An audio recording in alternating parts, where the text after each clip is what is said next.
What's up everybody, Tom Fazio here. Going to share a bit of a lightness hack with you. Awareness triggers. So, one of the things that we do in the course of our mind-body training, in my particular brand, the Weightlessness method, but name your flavor. Could be yoga, could be martial arts, could be somatics. It's great to work on those perspective shifts and to practice that meditation, but a lot of the stuff that we have to do in real life is interactive. It's in environments that are noisy, busy. There's often a lag in the transfer from capacity into skill, right? So if somebody's improved their strength and stamina, they've got more resilience, they're able to control their nervous response a whole lot better, they're able to control the breath and down-regulate the nervous system. And this higher stress threshold directly correlates to your ability to be less reactive if you're aware that you're being reactive. And the hard part is that awareness element, right? So we can improve our breath control, we can improve our stamina, we can improve our ability in isolated doses to connect with the present through meditation, right? But that transference is tricky. So one of the simple hacks that I use and that I work with some of my clients on, setting awareness triggers.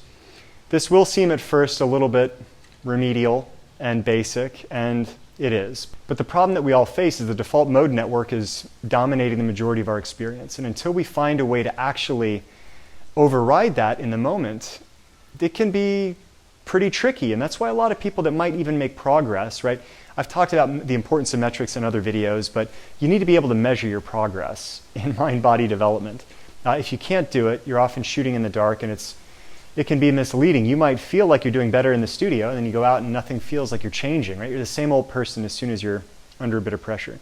It's possible you have progressed, but are missing that intermediate step, right? And so this could be as simple as saying, every time that I do this thing, I'm going to stop for just a second and ask myself, am I aware?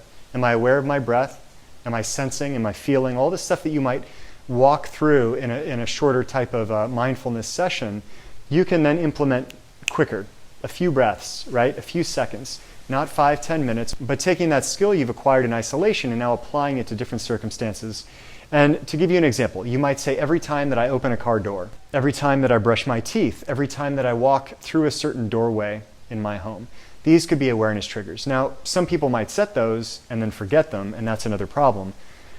If you want to really get simple with it, sticky notes right next to the door, right next to the toothbrush, and then kind of work your way off of training wheels, right? But I found that this is a very simple and almost mechanical step to be able to just start inquiring, start that reflexive process of looking inward while you're in other environments and other circumstances. And the transfer then starts to happen faster and faster, right? You don't then have to just get lucky and say, okay, yeah, I'm just experiencing more moments of presence, or in my case, more moments of weightlessness. I can do it by design. Am I present? What am I sensing? What am I feeling? Am I aware of my breath? And then eventually this becomes habitual so that you start doing it more often in other types of circumstances, and voila. Greater presence, greater self-awareness by design. See you in the next video.